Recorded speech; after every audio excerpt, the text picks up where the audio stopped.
നമസ്കാരം. ബിഗ് സ്റ്റോറിയിലേക്ക് സ്വാഗതം. CPIM-നെതിരെ ആഞ്ഞടിച്ച് AICC പ്രവർത്തക സമിതി അംഗം AK ആന്റണി. EMS കുത്തിവെച്ച വർഗീയ വിഷം ഇപ്പോഴും CPIM അണികളിലുണ്ടെന്നും ഇതാണ് തിരിച്ചടികൾക്ക് കാരണമെന്നും ആന്റണി പറഞ്ഞു. കണ്ണൂരിൽ ഗുരുദേവനെ ആക്രമിച്ചത് CPIM-ന്റെ അസഹിഷ്ണുത കൊണ്ടാണെന്നും സംഭവം വേദനാജനകമാണെന്നും ആന്റണി പ്രതികരിച്ചു. കടുത്ത ഭാഷയിലാണ് CPIM-നെതിരെ AK ആന്റണി വിമർശനം ഉന്നയിച്ചത്. 1987 പച്ചയായ വർഗീയത പറഞ്ഞ് EMS നടത്തിയ നീക്കമാണ് ഇന്നത്തെ തിരിച്ചടികൾക്ക് കാരണം. താൽക്കാലിക ലാഭത്തിന് ഏത് ചെകുത്താനെയും കൂട്ടുപിടിക്കുന്നത് CPIM നിർത്തണം. EMS-ന്റെ നേതൃത്വത്തിൽ പച്ച ജാതിവികാരം മതവികാരം ആളിക്കത്തി ജയിച്ചത്. അങ്ങനെ പലപ്പോഴും ജനങ്ങളുടെ ദുർബല വികാരങ്ങൾ ആളിക്കത്തി ജയിച്ചപ്പോൾ അണികളിലേക്ക് അത് കുത്തിപ്പോയി. രോഗാണുക്കൾ ശരീരത്തിൽ കയറിക്കഴിഞ്ഞാൽ എത്ര ആൻറ്റിബയോട്ടിക്സ് കഴിച്ചാലും ചിലപ്പോൾ രോഗത്തിൻ്റെ ശമനം കാണുമെങ്കിലും കുറച്ച് അണുക്കൾ അവശേഷിക്കും. BJP-യുടെ വളർച്ച താൽക്കാലിക പ്രതിഭാസമാണ്. BJP അക്കൗണ്ട് തുറക്കുമോ എന്നത് പിന്നീട് പറയാം. കണ്ണൂരിൽ ഗുരുദേവനെ അപമാനിച്ചത് CPIM-ന്റെ അസഹിഷ്ണുതയാണെന്നും ആന്റണി പറഞ്ഞു. വേദനാജനകമായത് വളരെ നിർഭാഗ്യകരവും വേദനാജനകവും ഒരിക്കലും സംഭവിച്ചുകൂടാത്തതാണ്. വരാൻ പോകുന്ന തെരഞ്ഞെടുപ്പുകളിൽ ജയിക്കാവുന്ന അനുകൂല സ്ഥിതിയാണ് സംസ്ഥാനത്ത് UDF-നുള്ളത്. ഭരണ തുടർച്ച ജനങ്ങൾ ആഗ്രഹിക്കുന്നു. ഭരണ തുടർച്ച പോലും ഉണ്ടാകുന്ന രാഷ്ട്രീയ അന്തരീക്ഷം കേരളത്തിലുണ്ട്. ശ്രദ്ധിക്കേണ്ടത് ഐക്യം. G. Sreejith, reporter, Thiruvananthapuram. PM Manoj മാധ്യമപ്രവർത്തകൻ, JR പത്മകുമാർ BJP നേതാവ്, ബിന്ദു കൃഷ്ണ കോൺഗ്രസ് നേതാവ് എന്നിവരാണ് ഈ ചർച്ചയിൽ പങ്കെടുക്കുന്നത്. ആദ്യം PM മനോജ്, ആന്റണി പറയുന്നു CPIM-ന്റെ അപജയത്തിന്റെ കാരണത്തിന് അദ്ദേഹം അവതരിപ്പിക്കുന്ന തിയറി ഇങ്ങനെയാണ്: 80കളുടെ മധ്യത്തിൽ വലിയ തോതിൽ EMS നമ്പൂതിരിപ്പാട് നടത്തിയിട്ടുള്ള ന്യൂനപക്ഷങ്ങൾക്ക് വേദന ഉണ്ടാക്കുന്ന തരത്തിലുള്ള പരാമർശങ്ങൾ അത് വലിയ ഹിന്ദു പോളറൈസേഷന് കാരണമാവുകയും തെരഞ്ഞെടുപ്പിൽ CPIM നേതൃത്വം നൽകുന്ന CPIM-ന് വലിയ മുന്നേറ്റം ഉണ്ടാക്കി കൊടുക്കുകയും ചെയ്തു. അങ്ങനെ CPIM-ന്റെ അണികളുടെ രക്തത്തിൽ ഒരു പ്രോ ഹിന്ദുത്വ നിലപാട് ഉൾച്ചേർന്ന് കിടപ്പുണ്ട് അന്ന് EMS പ്രയോഗിച്ച തന്ത്രത്തിൻ്റെ ഭാഗമായി. അതുകൊണ്ട് തന്നെ ഇപ്പോൾ അവർക്ക് വേണമെങ്കിൽ BJP-യിലേക്ക് പോകുന്നതിനോ അല്ലെങ്കിൽ നമോ വിചാർ മഞ്ചിനെ സ്വീകരിക്കുന്നതിനോ അതിൽ പ്രോ ഹിന്ദുത്വ നിലപാടിനോട് ഏതെങ്കിലും തരത്തിൽ അനുഭവം പ്രകടിപ്പിക്കുന്നതിന് ഒരു തടസ്സവുമില്ല. അവരുടെ രക്തത്തിലേക്ക് ഈ തരത്തിലുള്ള വർഗീയത മാരകമായി കുത്തിവെച്ചിട്ടുണ്ട്. അതിനിപ്പോൾ പ്രതിരോധം കൊണ്ട് സാധ്യവുമല്ല എന്ന് ഈ തിയറി യുക്തിസഹമായി ഇപ്പോൾ അവതരിപ്പിക്കാൻ ആന്റണിക്ക് കഴിയുമല്ലോ, അല്ലേ?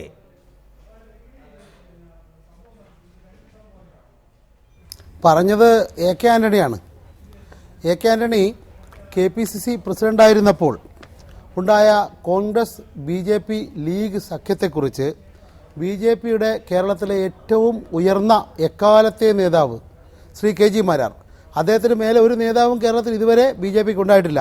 അദ്ദേഹത്തിൻ്റെ ജീവചരിത്രം KG മാരാർ രാഷ്ട്രീയത്തിലെ സ്നേഹസാഗരം എന്ന പേരിൽ അദ്ദേഹത്തിൻ്റെ ജീവചരിത്രം എഴുതിയത് ജന്മഭൂമിയുടെ ഇപ്പോഴത്തെ പത്രാധിപരായ K. കുഞ്ഞിക്കണ്ണനാണ്. ആ പുസ്തകത്തിൽ അദ്ദേഹം പറയുന്നു, പിന്നെയുള്ളത് BJP-ക്ക് ഒരു തരത്തിലും വിജയപ്രതീക്ഷയില്ല. ആരെ കൂട്ടുപിടിക്കണം? ഉള്ളത് ഐക്യമുന്നണിയാണ്. ഐക്യമുന്നണി എന്ന് പറഞ്ഞാൽ UDF ഇന്നത്തെ. ആ UDF BJP-ക്ക് അവരുമായി അടുക്കുന്നതിന് ഒരു സാധ്യതയുമില്ല. പിന്നെയുള്ളത് ഐക്യമുന്നണിയാണ്. ഐക്യമുന്നണി കക്ഷികളും വിജയപ്രതീക്ഷ തീരെ ഇല്ലെന്ന് കണക്ക് കൂട്ടി നിൽക്കുകയായിരുന്നു. BJP-യുമായി ബന്ധപ്പെടുന്നതിൽ തെറ്റില്ലെന്ന് അവരുമായി ബന്ധപ്പെട്ട് പോലും ജയിക്കണമെന്ന് BJP-യും ചിന്തിച്ചു. പൂച്ചയ്ക്കാര് മണികെട്ടും എന്ന ശങ്കയ്ക്ക് അന്ത്യം കുറിച്ച് ഇരു കൂട്ടരും തമ്മിലുള്ള രാഷ്ട്രീയ ബാന്ധവത്തിന് കളമൊരുക്കിയത് രണ്ട് പത്രപ്രവർത്തകരാണ്. കോൺഗ്രസ് മാത്രമല്ല, മുസ്ലിം ലീഗും കേരള കോൺഗ്രസും BJP-യുമായുള്ള ധാരണ പ്രതീക്ഷയോടെയാണ് വീക്ഷിച്ചത്. ഇത് ശ്രീ KG മാരാറിൻ്റെ ജീവചരിത്രം K. കുഞ്ഞിക്കണ്ണൻ എഴുതിയ പുസ്തകത്തിലെ ഭാഗങ്ങളാണ്. അപ്പോൾ അന്ന് KPCC പ്രസിഡന്റ് AK ആന്റണി ആയിരുന്നു. ഒന്ന്, ഈ ആന്റണിയിൽ നിന്ന് ഇതിൽ കൂടുതൽ എന്താണ് പ്രതീക്ഷിക്കാനുള്ളത്? അദ്ദേഹത്തിൻ്റെ നേതൃത്വത്തിൽ BJP-യുമായി ബാന്ധവമുണ്ടാക്കാനും കോൺഗ്രസിനെയും BJP-യെയും മുസ്ലിം ലീഗിനെയും ഒരു ചരടിൽ കൂട്ടിക്കെട്ടി കമ്മ്യൂണിസ്റ്റ് പാർട്ടിയെ, ഇടതുപക്ഷ ജനാധിപത്യ മുന്നണിയെ തകർക്കാൻ ഒരു മടിയും ഉണ്ടായിരുന്നിട്ടില്ലാത്ത ഒരു മനുഷ്യരാണ് അദ്ദേഹം. ഒന്ന്. രണ്ട്, കേരളത്തിൽ ഇടതുപക്ഷ ജനാധിപത്യ മുന്നണി ഇനി 100 വർഷത്തേക്ക്, 1982 മുന്നണി പൊളിച്ചു പോകുമ്പോൾ ആന്റണി പറഞ്ഞത് മാർക്സിസ്റ്റ് പാർട്ടിക്ക് ഇനി 100 വർഷത്തേക്ക് ഭരണത്തിലേറാൻ സാധ്യതയില്ല എന്നാണ്. അതിന് ഭരണത്തിൻ്റെ ശീതളഛായ എന്നാണ് അദ്ദേഹം പ്രയോഗിച്ചത്. ഒന്ന്. രണ്ട്, പിന്നീട് വന്ന ഭരണം, ആ ഭരണത്തെ കാട്ടുഭരണം, 2000 ആണ്ടിൽ കേരളത്തിൽ നിലവിലുണ്ടായിരുന്ന ഭരണത്തെ കാട്ടുഭരണം എന്നാണ് ആന്റണി ഉപമിച്ചത്. ഒന്ന്. അത് കഴിഞ്ഞ് കൊല്ലം SN കോളേജുമായി ബന്ധപ്പെട്ട് പ്രശ്നങ്ങളുണ്ടായപ്പോൾ SN കോളേജിൽ KSUക്കാരും SFIക്കാരും നടപടി എടുക്കപ്പെട്ടതിനെതിരെ സമരം നടന്നപ്പോൾ ആ സമരം ആ കോളേജിൻ്റെ മാനേജ്മെൻറ്റും വിദ്യാർത്ഥി സംഘടനകളും സംസ്ഥാന ഭരണവും ചേർന്ന് ഒത്തുതീർത്തപ്പോൾ ആ ഒത്തുതീർപ്പ് വ്യവസ്ഥകൾ സഹിക്കാതെ ചിന്നക്കടയിൽ പോയി ഈ ഗതാഗതം തടഞ്ഞ് ഗവൺമെൻറ്റിനെതിരെ കലാപം ആഹ്വാനം ചെയ്ത ആളാണ് ആന്റണി. അത്തരം ഒരു മനുഷ്യരിൽ നിന്ന് മറ്റൊരു തരത്തിലുള്ള അത്തരം വിമർശനങ്ങൾ നിങ്ങൾക്ക് നിരന്തരമായി ആന്റണിയെ കുറിച്ച് ഉന്നയിക്കാനുണ്ടാവും. ആന്റണി ഇതിനു മുൻപും ഇത്തരം പരാമർശങ്ങൾ നടത്തിയിട്ടുണ്ട്. ഈ അടുത്ത ദിവസം പോലും നമ്മൾ എടുക്കുന്ന മതേതര നിലപാട് ന്യൂനപക്ഷ പ്രീണനമായി പോകുന്നുവെന്ന ആശങ്ക അദ്ദേഹം പാർട്ടി യോഗങ്ങളിൽ പങ്കുവയ്ക്കുകയും ചെയ്തതുമാണ്. അതൊക്കെ ഉദാഹരിക്കുകയും ചെയ്യാം. പക്ഷേ CPIM-ന്റെ ചരിത്രം ചൂണ്ടിക്കാണിക്കുകയാണ് അദ്ദേഹം. EMS നമ്പൂതിരിപ്പാട് 80കളുടെ 87-ൽ വലിയ വിജയമുണ്ടാക്കിയതിന് പിന്നിൽ വലിയ തോതിൽ മതവൈരം വളർത്തിവിടുന്ന പരാമർശങ്ങൾ നടത്തിയിരുന്നു. അതിൻ്റെ രാഷ്ട്രീയ നേട്ടം ഉപയോഗപ്പെടുത്തിയിട്ടുണ്ട്. ആ ചരിത്രം അവരുടെ മുൻപിലുണ്ട്, അതവരുടെ സിരകളിലുണ്ട്. അതുകൊണ്ടാണ് അപജയം ഉണ്ടാവുന്നത് എന്നവർ ഓർക്കണമെന്ന പുതിയ തിയറി CPIM-ന്റെ അപജയത്തിന് കാരണമായി ആന്റണി മുന്നോട്ട് വയ്ക്കുകയാണ്. ആന്റണിയെ വിമർശിക്കാം, ഒരുപാട് ചരിത്ര ഉദാഹരണങ്ങളുണ്ട്. പക്ഷേ ആന്റണി ഇപ്പോൾ CPIM-നെ ഇതേ കാര്യങ്ങൾ ഉന്നയിച്ച് വിമർശിക്കുകയാണ്. പറയേണ്ടത് കേരളത്തിൽ ആദ്യമായി RSS സംഘടിപ്പിച്ച കലാപം തലശ്ശേരി കലാപം. ആ തലശ്ശേരി കലാപത്തിൽ കൊല്ലപ്പെട്ട ഏക വ്യക്തി CPIM-ന്റെ മാങ്ങാട്ടുള്ള ലോക്കൽ കമ്മിറ്റി മെമ്പറായിരുന്ന സഖാവ് UK കുഞ്ഞിരാമനാണ്. അത് മെരുവമ്പായിലെ പള്ളി സംരക്ഷിക്കാൻ നിന്ന CPIM സ്ക്വാഡിൻ്റെ തലവനായിരുന്നു എന്ന് അദ്ദേഹം എന്നതുകൊണ്ടാണ്. അന്ന് ആത്മത്യാഗം ചെയ്തും മതസൗഹാർദ്ദം സംരക്ഷിക്കാൻ രംഗത്തിറങ്ങുക എന്ന CPIM കണ്ണൂർ ജില്ലാ കമ്മിറ്റിയുടെ ആഹ്വാനം അനുസരിച്ച് പ്രവർത്തിച്ചയാളാണ് UK കുഞ്ഞിരാമൻ. അന്ന് പാർട്ടിയുടെ നിലപാടത്. 2, 1987 അധികാരത്തിൽ വന്ന സഖാവ് VK നായനാരുടെ നേതൃത്വമുള്ള ഗവൺമെൻറ്, ആ ഗവൺമെൻറ് അധികാരത്തിൽ വരുന്നത് കേരളത്തിലെ ഒരു ജാതി മത വർഗീയ ശക്തികളുടെയും സഹായമില്ലാതെയാണ്. ഞങ്ങൾക്ക് വെല്ലുവിളിക്കാനുള്ളത് ഏതെങ്കിലും ഒരു മതത്തെ, ഏതെങ്കിലും ഒരു ജാതിയെ, ഏതെങ്കിലും ഒരു വർഗീയതയെ, ഏതെങ്കിലും ഒരു സാമുദായികതയെ കൂട്ടുപിടിക്കാതെ ആന്റണി എന്ന അദ്ദേഹം നേതൃത്വം നൽകുന്ന കോൺഗ്രസിന് UDF-ന് കേരളത്തിൽ നിൽക്കാൻ കഴിയുമോ? ഗൗരവതരമായ ഒരു വിമർശനം ഉന്നയിക്കുകയാണ് CPIM-ന്റെ ചരിത്രത്തെക്കുറിച്ച്. അദ്ദേഹം പറയുന്നു, EMS കുത്തിവെച്ച വർഗീയത CPIM-ന്റെ മനസ്സിലും രക്തത്തിലുമുണ്ട്, അതാണ് അപകടങ്ങൾക്ക് മുഴുവൻ കാരണമെന്ന്. വർഗീയതയെ ഫലപ്രദമായി ഉപയോഗിക്കാൻ കഴിയുന്ന തരത്തിലുള്ള രാഷ്ട്രീയ ഇടപെടലുകളും പ്രസ്താവനകളും ഏറ്റവും കൂടുതൽ പ്രയോഗിച്ചത് AK ആന്റണിയല്ലേ? ഭൂരിപക്ഷ വർഗീയതയെ താലൂരിക്കും വിധമുള്ള പരാമർശങ്ങൾ നടത്തുകയും അത് ഉപയോഗപ്പെടുത്തുകയും ഏറ്റവും അവസാനം അദ്ദേഹം തിരുവനന്തപുരത്ത് നടത്തിയ പ്രസ്താവനയിൽ പോലും നമ്മുടെ മതേതര നിലപാട് അപകടമുണ്ടാക്കുന്നതാണ് എന്ന് പറയുക വഴി, ചെയ്യുന്നത് വഴി ഹിന്ദു ഭൂരിപക്ഷത്തിൻ്റെ താല്പര്യങ്ങളെ സംരക്ഷിക്കും വിധം ആ തരത്തിൽ മതപരമായ താല്പര്യത്തെ ഇളക്കിവിട്ട് ഗുണമുണ്ടാക്കണം എന്ന രാഷ്ട്രീയ പദ്ധതി CPIM-നേക്കാൾ പ്രായോഗികമായി ചിന്തിക്കുകയും ഉപയോഗപ്പെടുത്താൻ ശ്രമിക്കുകയും ചെയ്യുന്നത് ആന്റണിയല്ലേ?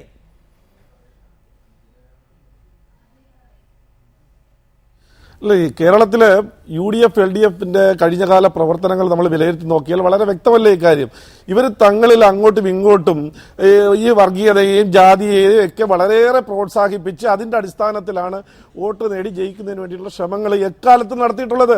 ഒരു കാലത്ത് ആന്റണിയും അതേപോലെ കരുണാകരനും ഉമ്മൻചാണ്ടിയും ഒക്കെ ചെയ്യുമെങ്കിലും മറു സൈഡിൽ ഇവർ സദാം ഹുസൈൻ്റെ കൂടെ പോയിട്ടുണ്ട്. എത്ര പാകിസ്ഥാൻ ആനുകൂല്യങ്ങൾ പ്രഖ്യാപിച്ചിട്ടുണ്ട്, ജില്ലകൾ രൂപീകരിച്ചു കൊടുത്തിട്ടുണ്ട്. ഇതൊക്കെ ഈ രീതിയിൽ മതത്തെ പരസ്പരം മത്സരിക്കുക, ജാതിയെയും മതത്തെയും പ്രോത്സാഹിപ്പിക്കുന്നതിന് പരസ്പരം മത്സരിച്ചിട്ട് ഇപ്പം അങ്ങോട്ടും ഇങ്ങോട്ടും 2 ചേരിയിൽ നിന്ന് കൊഞ്ഞനെ കുത്തി കാണിച്ചിട്ട് എന്തെങ്കിലും കാര്യമുണ്ടോ? അത് കേരളത്തിലെ ജനങ്ങൾക്കറിയാം. ഇത്രയേറെ വലിയ മോശപ്പെട്ട ഒരാളാണ് ആന്റണി എങ്കിൽ ഈ ആന്റണിയെ കേന്ദ്രമന്ത്രിയാക്കാൻ ഇവർ ഇത്രയും കാലം ഒരുമിച്ച് വർക്ക് ചെയ്ത രക്തത്തിൽ അവരുടെ താത്വികാചാര്യനായ EMS നമ്പൂതിരിപ്പാട് തന്നെ വലിയ വിഷം കുത്തിവെച്ചിട്ടുണ്ട്. വർഗീയതയുടെ അതിൻ്റെ അണുക്കൾ അവരുടെ ശരീരത്തിലുണ്ട്, അതാണ് കുഴപ്പങ്ങൾക്ക് മുഴുവൻ കാരണമെന്ന് AK ആന്റണി, കോൺഗ്രസിന്റെ പ്രവർത്തക സമിതി അംഗം, അത് പറയാൻ ധാർമ്മികമായ അർഹത അദ്ദേഹത്തിനുണ്ട് എന്ന് തോന്നുന്നുണ്ടോ? കോൺഗ്രസിനകത്ത് നിൽക്കുമ്പോൾ തന്നെ നമ്മുടെ മതേതരത്വത്തിൻ്റെ വിശ്വാസ്യത കുറഞ്ഞു പോകുന്നുവെന്ന് ഏറ്റവും അവസാനം പരാമർശം നടത്തുന്ന അദ്ദേഹമാണ്. ന്യൂനപക്ഷങ്ങൾ സമ്മർദ്ദം ചെലുത്തി ഭൂരിപക്ഷങ്ങൾ കൂടി കിട്ടേണ്ടത് കൊണ്ടുപോകുന്നു എന്ന് പറഞ്ഞത് അദ്ദേഹമാണ്. അത്തരം പരാമർശങ്ങളുടെ ഒരു നിര തന്നെ ആന്റണിയുമായി ബന്ധപ്പെട്ട് പരിശോധിച്ചാൽ കാണാം. അപ്പോൾ ഭൂരിപക്ഷ വർഗീയതയെ താലോലിച്ചുകൊണ്ട് രാഷ്ട്രീയ നേട്ടം ഉണ്ടാക്കണം എന്ന പദ്ധതിയുടെ വക്താവാണ് കോൺഗ്രസിൽ ആന്റണി എന്നിരിക്കെ ആന്റണി CPIM-നെ ഇത് പറഞ്ഞ് വിമർശിക്കാൻ അർഹനാണോ? നിങ്ങൾ എന്താ ഈ പറയുന്നത്? കേരളത്തില് മതേതരത്വത്തിന്റെ ഉദാത്ത പ്രതീകമാണ് ശ്രീമാൻ AK ആന്റണി. അദ്ദേഹത്തിന്റെ നിലപാടുകൾ കേരളത്തിലെ UDF ഭരണകൂടങ്ങളിൽ മുസ്ലിം ലീഗിന്റെയും കേരള കോൺഗ്രസിന്റെയും സ്വാധീന ശക്തി വർദ്ധിക്കുകയും അവര് ആ വർഗീയതയുടെ പേരിലുണ്ടാക്കുന്ന കൂടുതൽ താല്പര്യങ്ങൾ സംരക്ഷിക്കപ്പെടേണ്ടി വരികയും ചെയ്യുന്ന ഒരു സാഹചര്യത്തിൽ അത് ശരിയല്ല എന്ന് പറയുന്നതാണ് AK ആന്റണി ആശ്രമം.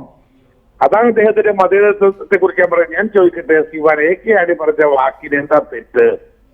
CPM സവർണ ആധിപത്യത്തിന്റെ ഒരു രാഷ്ട്രീയ ഘടകമാണ്. CM ശങ്കരൻ നമ്പൂതിരിപ്പാടാണെങ്കിലും അതിനുശേഷമുള്ള ഓരോ നേതാക്കന്മാരാണ്. സവർണ ആധിപത്യമാണ് ആ പാർട്ടിയിലുണ്ടായിട്ടുള്ളത്.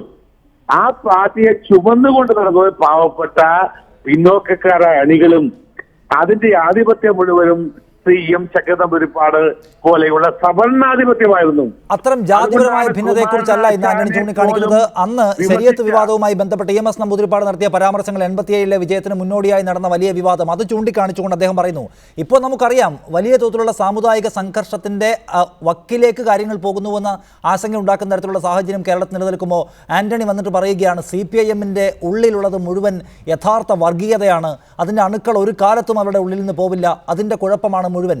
കലക്കവെള്ളത്തിൽ മീൻ പിടിക്കാൻ എന്തും കടത്തി പറയാം എന്ന രാഷ്ട്രീയ പദ്ധതിയാണിത്. അങ്ങനെയല്ലേ ശ്രീ അജയ് തറയിൽ? ഞാൻ പറയട്ടെ, CPM-നെ കുറിച്ച് അദ്ദേഹം പറഞ്ഞത് യഥാർത്ഥമായ കാര്യമല്ലേ? നമുക്ക് അവര് സാമ്പത്തിക സംഭരണമാണ് EM ശങ്കരൻ പറഞ്ഞുകൊണ്ടിരുന്നത്. കേരളത്തിലെ പിന്നോക്കക്കാരെ തുരങ്കം വെച്ച് സവർണ ആധിപത്യത്തെ പോലും ഈ പരസ്യമായി പിന്തുണക്കുന്ന ഒരു നയമാണ് ഈ സാമ്പത്തിക സംവരണം. അതുപോലെ ശ്രീ കുമാരനാശാന് പട്ടും വളയും കിട്ടിയത് രാജാവിന്റെ പിറകെ നടന്നുകൊണ്ടാണ് എന്ന് പരിഹസിച്ച ആളാണ് ശ്രീ ശങ്കരൻ നമ്പൂതിരിപ്പാട്. അതുപോലെ ശ്രീനാരായണ ഗുരുവിന്റെ തത്വങ്ങളെ പരസ്യമായി അധിക്ഷേപിച്ചിട്ടുണ്ട് ശ്രീ നമ്പൂതിരിപ്പാട്. അങ്ങനെ കേരളത്തിലെ പിന്നോക്ക സമുദായങ്ങളെ പരസ്യമായി ആക്ഷേപിക്കുകയും ആ പിന്നോക്ക സമുദായങ്ങളുടെ മനസ്സിൽ തൊഴിലാളി വർഗത്തിന്റെ സർവാധിപത്യം എന്ന് പറയുന്ന രാഷ്ട്രീയ തത്വസംഹിതയെ ഇൻജക്ട് ചെയ്തുകൊണ്ട് വോട്ട് വാങ്ങുകയും ചെയ്യുന്ന വിമുഖ തന്ത്രത്തിന്റെ വക്താവ് സഖാവ് നമ്പൂതിരിപ്പാടായിരുന്നു. അതേ തന്ത്രങ്ങളാണ് കമ്മ്യൂണിസ്റ്റ് പാർട്ടി കേരളത്തിൽ നടപ്പായിക്കൊണ്ടിരുന്നത്. അതിന്റെ ഭാഗമാണ് അദ്ദേഹം ചൂണ്ടിക്കാണിക്കുകയാണെന്നാണ് താങ്കൾ പറഞ്ഞത്. ശ്രീ PM മനോജ്, ഇക്കാര്യത്തിൽ ആന്റണി പറയുന്നത് CPIM-ന്റെ വർഗീയതയെ കുറിച്ചാണ്. BJP അക്കൗണ്ട് തുറക്കുമോ എന്ന് ചോദിച്ചാൽ ഇല്ല എന്നല്ല, പകരം കുറച്ച് സമയം കഴിഞ്ഞ കാര്യത്തെക്കുറിച്ച് പറയാം, ഇപ്പോൾ പറയാൻ കഴിയില്ല എന്നാണ്. ഏറ്റവും വലിയ വർഗീയ പാർട്ടിയായി ഉള്ളിൽ സിരകളിൽ ജീനിൽ വർഗീയതയുള്ള പാർട്ടിയാണ് CPIM അദ്ദേഹം പറഞ്ഞു വെക്കുന്നു. ഒരു രാഷ്ട്രീയ പോരാട്ടത്തിൽ CPIM-നെ അപ്പാടെ തകർത്തു കളയുക എന്ന അല്ലെങ്കിൽ പ്രഥമ ശത്രു CPIM ആണെന്ന ബോധ്യത്തിൽ നിന്നാണ് അദ്ദേഹം ഇത്രയും കടത്തി പറയുന്നത്. പരമാവധി ഈ അവസരം മുതലെടുക്കുക, CPIM-ന്റെ തകർച്ച പൂർണ്ണമാക്കുക എന്നതാണ് ആന്റണിയുടെ ലക്ഷ്യമെന്ന് കാണാം. അങ്ങനെയെങ്കിൽ അതായത് വിദൂര ലക്ഷ്യത്തോടെയുള്ള മതേതര സങ്കല്പങ്ങളല്ല അദ്ദേഹത്തിനുള്ളത്, കേവലമായ രാഷ്ട്രീയ ലക്ഷ്യങ്ങളെ ഉള്ളൂ എന്നാണോ നമ്മൾ അതിൽ നിന്ന് മനസ്സിലാക്കേണ്ടത്? അല്ല, ആന്റണിയെ സംബന്ധിച്ചിടത്തോളം അദ്ദേഹം പറയേണ്ട ഒരു മറുപടി, ബാബരി മസ്ജിദ് തകർക്കുമ്പോൾ ഇന്ത്യയുടെ പ്രധാനമന്ത്രി ആരായിരുന്നു?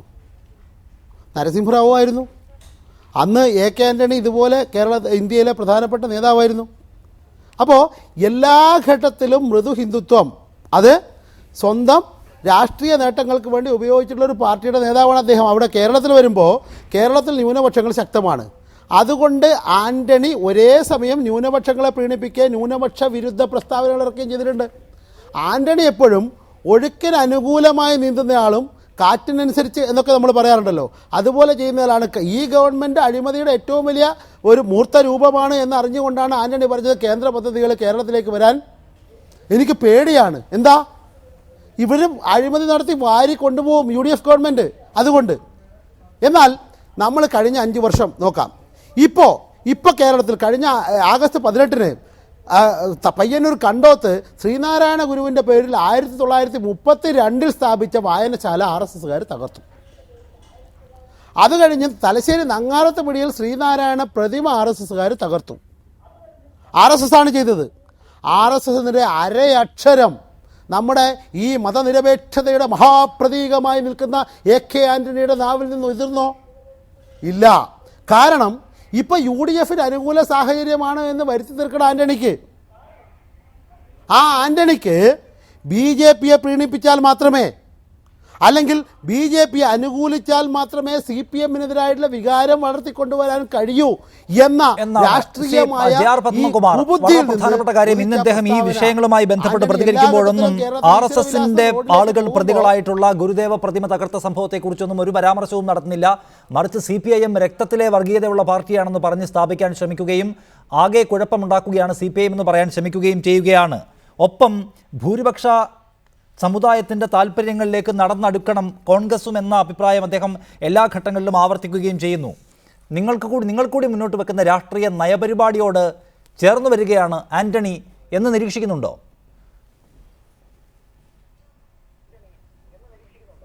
അല്ല, അതിലേക്ക് വരട്ടെ. ഇത് മനോജ് പറഞ്ഞ എന്താ, ഈ ഇപ്പൊ കണ്ണൂർ ജില്ലയിൽ നടന്നിട്ടുള്ള സംഭവങ്ങളിൽ ഇവർക്ക് പറ്റിയിട്ടുള്ള ജാള്യത, മനോനില തെറ്റിയതുപോലെ പ്രവർത്തിച്ച CPM-ന്റെ പ്രവർത്തനത്തിൽ അവർക്ക് കൊണ്ടിട്ടുള്ള തകരാറ്, ഇത് മറച്ചു വെക്കുന്നതിന് വേണ്ടിയിട്ടുള്ള ശ്രമങ്ങളല്ലേ ഇപ്പൊ നടന്നത്. ഇപ്പോഴും പറയുക പ്രതിമ തകർത്തത് ഞങ്ങളാണെന്ന്. ആ പ്രദേശത്ത് ജീവിക്കുന്ന ആളുകൾക്കറിയാം, SNDP-ക്ക് അറിയാം, ശ്രീനാരായണീയർക്കറിയാം അവിടെ ആർക്കാണ് ഭൂരിപക്ഷം, ആരാണ് അവിടെ പ്രവർത്തിക്കുന്നത്. അവിടെ ഈ വായനശാലയുടെ മുന്നിൽ നിന്ന് ഒരു കൊടിമരം തകർത്തതിനാണ് കേസെടുത്തത്. അതുമായി ബന്ധപ്പെട്ട് സംശയത്തിന്റെ പേരിൽ ആരെ പേരിൽ കേസെടുത്തത്?